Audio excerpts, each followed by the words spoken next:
ಮಲಯಾಳಿ ವೋಟರ್ಸ್ಗೂ ಕೂಡ ನಾನು ಪ್ರಾರ್ಥನೆಯನ್ನು ಸಲ್ಲಿಸ್ತಾ ಇದ್ದೀನಿ. ಅತ್ಯಂತ ಮಹತ್ವದ ಚುನಾವಣೆ ಕೇರಳದಲ್ಲಿ ನಡೀತಾ ಇದೆ.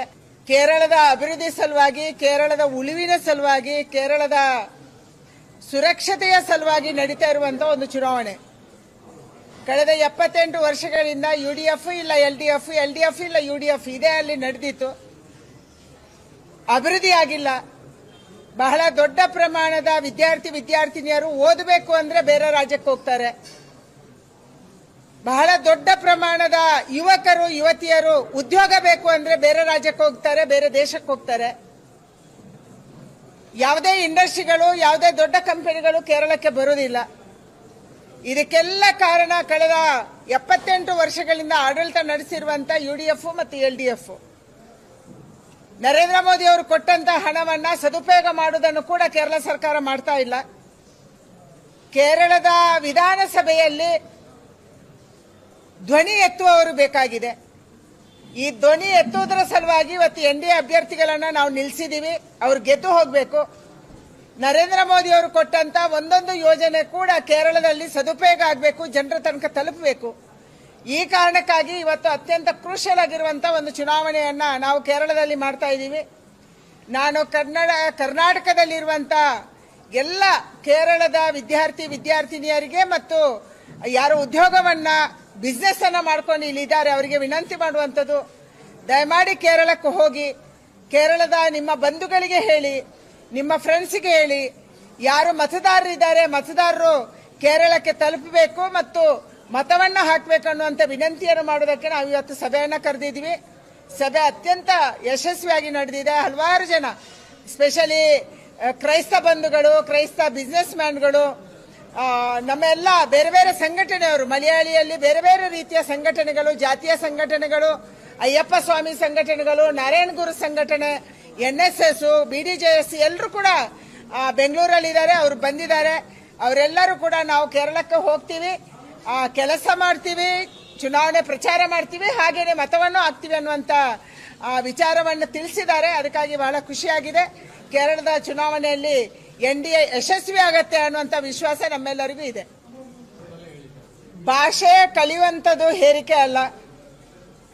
ನಾನು ಡೆಲ್ಲಿಗೆ ಹೋದ ಮೇಲೆ ನಾವು ಮಾತಾಡುವಾಗ ಕೂಡ ಕನ್ನಡದ ಹಲವಾರು ಜನ ಗೇಲಿ ಮಾಡಿದ್ರು, ಯಾವ ಹಿಂದಿ ಭಾಷೆ ಮಾತಾಡ್ತಿದ್ದಾರೆ, ಇವರಿಗೆ ಭಾಷೆ ಅರ್ಥ ಆಗುತ್ತಾ ಅಂತೇಳಿ. ಹಲವಾರು ಜನ ದಕ್ಷಿಣ ಭಾರತೀಯವರಿಗೆ ತಮಾಷೆ ಮಾಡ್ತಾರೆ, ಯಾವ ಭಾಷೆಯಲ್ಲಿ ನೀವು ಪಾರ್ಲಿಮೆಂಟ್ ಅಲ್ಲಿ ಮಾತಾಡ್ತೀರಿ ಅಂತ. ನಾವೆಲ್ಲರೂ ಅನುಭವಿಸಿದೀವಿ. ನಮ್ಮ ಮಕ್ಕಳು ಉದ್ಯೋಗಕ್ಕಾಗಿ, ನಮ್ಮ ಮಕ್ಕಳು ಶಿಕ್ಷಣಕ್ಕಾಗಿ ಕೇವಲ ಕರ್ನಾಟಕದಲ್ಲೇ ಇರಲ್ಲ, ಅವರು ಬೇರೆ ಬೇರೆ ರಾಜ್ಯಕ್ಕೆ ಹೋಗ್ತಾರೆ, ಬೇರೆ ಬೇರೆ ದೇಶಕ್ಕೂ ಹೋಗ್ತಾರೆ. ಯಾವಾಗ ಮಕ್ಕಳು ಭಾಷೆ ಕಲಿತಾರೆ ಕಲಿಬಹುದು. ನಾವು ದೊಡ್ಡವರಿಗೆ ಭಾಷೆ ಕಲಿಯಿರಿ ಅಂದ್ರೆ ನಮ್ಗೆ ಅಷ್ಟು ಬೇಗ ಕಲಿಯಕ್ಕಾಗಲ್ಲ, ಸುಲಭನೂ ಅಲ್ಲ. ಅದಕ್ಕಾಗಿ ನನ್ನ ವಿನಂತಿ ಇರುವಂತದ್ದು, ರಾಜ್ಯ ಸರ್ಕಾರ ಅನವಶ್ಯಕವಾದಂತ ತ್ರಿಭಾಷಾ ನೀತಿಯ ಬಗ್ಗೆ ಗೊಂದಲವನ್ನ ಸೃಷ್ಟಿ ಮಾಡ್ತಾ ಇದೆ. ನಾವು ಚಿಕ್ಕಂದಿನಿಂದ ತ್ರಿಭಾಷೆಯನ್ನ ಕಲ್ತಿದೀವಿ, ಏನ್ ತೊಂದರೆ ಆಗಿದೆ? ನಾವು ಕನ್ನಡಿಗರೇ, ಕನ್ನಡದ ಮೇಲೆ ನಮ್ಗೆ ಪ್ರೀತಿ ಇದೆ, ಕನ್ನಡದ ಮೇಲೆ ವಿಶ್ವಾಸ ಇದೆ. ನಾವು ಕನ್ನಡವನ್ನ ಕನ್ನಡ ಮಾತೆ ಅಂತ ಹೇಳ್ತಾ ಇರುವಂತವ್ರು. ಆದ್ರೆ ನಮ್ಮ ಮಕ್ಕಳು ಅತ್ಯಂತ ಚಿಕ್ಕ ವಯಸ್ಸಲ್ಲೇ ಎಲ್ಲಾ ಭಾಷೆಯನ್ನು ಕಲಿಬೇಕು. ನಾನು ಕೇವಲ ಹಿಂದಿ ಬಗ್ಗೆ ಹೇಳ್ತಾ ಇಲ್ಲ, ಅಥವಾ ಕೇವಲ ಇಂಗ್ಲಿಷ್ ಬಗ್ಗೆ ಹೇಳ್ತಾ ಇಲ್ಲ.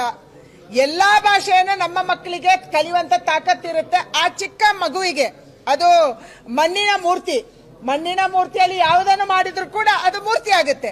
ಅದಕ್ಕಾಗಿ ಎಲ್ಲಾ ಭಾಷೆಯನ್ನು ಎಲ್ಲರೂ ಕಲಿಬೇಕು. ಕರ್ನಾಟಕ ರಾಜ್ಯ ಸರ್ಕಾರ ಗೊಂದಲ ಮಾಡಿದೆ. ನೀವು ಹಿಂದಿ ಬೇಡ ಅಂತಂದ್ರೆ ವರ್ಷದ ಮೊದಲೇ ಹೇಳಬೇಕಿತ್ತು. ಆ ಮಗು ಇಷ್ಟು ಕಷ್ಟಪಟ್ಟು ಹಿಂದಿ ಕಲ್ತಿದೆ, ಎಲ್ಲಾ ಎಕ್ಸಾಮ್ ಅನ್ನು ಪಾಸ್ ಮಾಡಿದೆ. ಆದ್ರೆ ಇವತ್ತು ಎಕ್ಸಾಮ್ ಶುರು ಆದ್ಮೇಲೆ, ಇಷ್ಟು ಬೇಜವಾಬ್ದಾರಿ ಸರ್ಕಾರ ಇದು.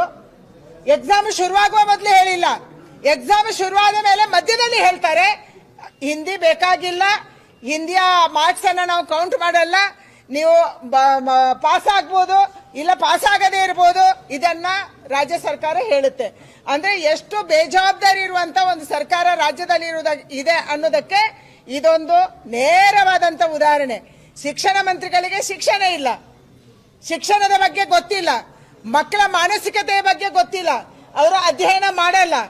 ಇಂಥವರು ಶಿಕ್ಷಣ ಸಚಿವರಿದ್ದಾರೆ, ಅವರು ನಿರ್ಧಾರ ತಗೊಂತಾರೆ.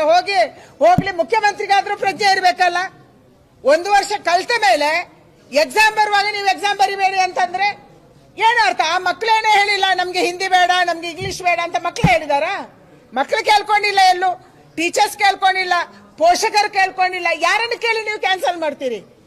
ಮಕ್ಕಳಿಗೆ ನಾನು ಇವತ್ತು ಮತ್ತೊಂದು ಸರಿ ಹೇಳ್ತೀನಿ, ನಮ್ಮ ಮಕ್ಕಳು ಮಣ್ಣಿನ ಮೂರ್ತಿ. ಅವ್ರಿಗೆ ಯಾವ ಮೂರ್ತಿ ಹೇಗೆ ಮಾಡಿದ್ರು ಮೂರ್ತಿ ಆಗತ್ತೆ. ನೀವು ಯಾವ ಭಾಷೆ ಕಲಿಯಕ್ ಹೋದ್ರೂ ಅವ್ರು ಕಲಿತಾರೆ. ದೊಡ್ಡವರಾದ್ಮೇಲೆ ನಾವು ಯಾರು ಕಲಿಯಕ್ಕಾಗಲ್ಲ. ಅದಕ್ಕಾಗಿ ನಮ್ಮ ಮಕ್ಕಳು ಎಲ್ಲವನ್ನ ಕಲಿಬೇಕು, ಎಲ್ಲ ವಿಚಾರವನ್ನು ಕಲಿಬೇಕು, ಎಲ್ಲ ಸಂಸ್ಕೃತಿಯನ್ನು ಕಲಿಬೇಕು, ಎಲ್ಲ ಭಾಷೆಯನ್ನು ಕಲಿಬೇಕು. ಇದರ ಪರವಾಗಿರುವವರು ನಾವು.